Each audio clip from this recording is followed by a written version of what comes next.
Not too long ago, we tested the Mazda3 Sport, and even though it was fitted with a 2.5-litre motor and promised some driving thrills, we came away less than convinced.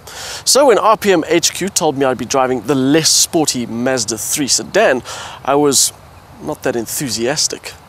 There are obviously quite a lot of similarities between the two, and that's not a good thing when you're looking at the interior. The Mazda3 has gone overboard with the switchgear, and that's given rise to a very fussy, very complicated dashboard, and it's this car's biggest drawback.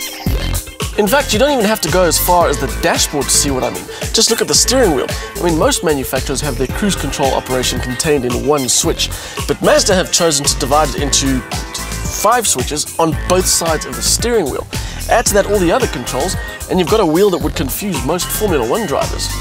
And then there's the lighting with its mix of searing orange and blue that flashes and carries on like a slot machine depending on which control you're operating. The whole thing is just so over the top, and it's my least favorite part of this car.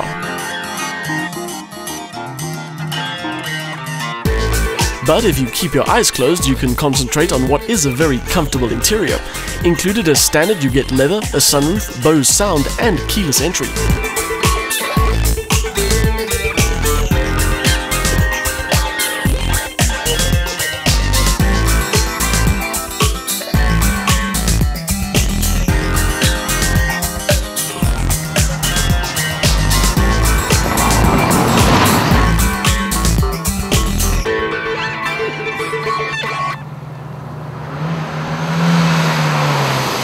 From the outside, this Mazda3 with the boot is a lot less confrontational than the sport version.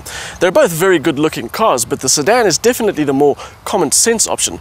Okay, it still has the clear lens taillights, but it has a lot fewer lines and added plastic bits. I'm not sure that this is a car that will appeal to everyone, but then again, very few cars, if any, appeal to everyone. What it has in its favor is that it's very different from the competition and should mark you as someone who likes to be an individual, even if it is an individual who gets overwhelmed by that over-eager interior.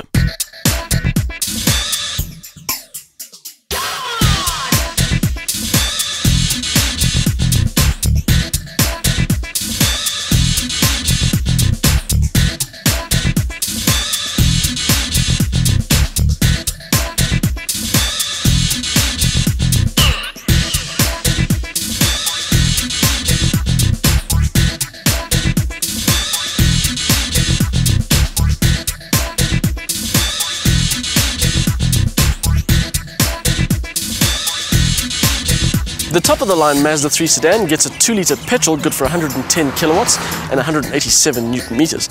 Now, when I drove the 3 Sport with its 2.5-litre motor, I was a little disappointed with its lack of real go. So this engine should be less than enthralling. Now at this point, I'd love to be able to give you a comparative 0 to 100 time between the two models, but Mazda are a little shy in providing that info. As a result, I have no idea how they stack up against each other when it comes to actual data, but there is something interesting about the less powerful version. It feels better. In fact, it feels more together. There's no madness about it, there isn't any sense of urgency either, but it just suits this car perfectly. Maybe it's because there was a lack of expectation on my part, but I honestly prefer this smaller, less powerful engine to the one that's in a 2.5 Sport. And did I mention cheaper? If you absolutely have to have a Mazda3, for about 7 grand less you get a better looking, nicer driving and more spacious package with this model than you do in the Sport. There may be parts of this car that make no sense whatsoever, but the overall package certainly does. It doesn't really matter which one you choose though, you're assured of one thing, a brilliant ride setup. The lack of steering feel becomes completely irrelevant when you feel how good the rest of it is. I mean, the gear changes are short and sharp, the turn-in is brilliant, and it just feels like it'll handle anything the road can throw at it. It has to be one of the best ride setups in its class. It's almost good enough to make you forget about that laughable interior. But then at some point you'll have to activate the cruise control using 3 fingers on both hands, or you'll adjust the aircon and get a light show designed by Jean-Michel Jarre. The Mazda3 sedan has its shortcomings, undoubtedly, but its saving grace is a ride setup that'll keep you comfortable if you're out on the open road or trudging through traffic. And don't be fooled into thinking that the 3 Sport is a better option just because it has a bigger engine. This 2-litre package feels a lot more together.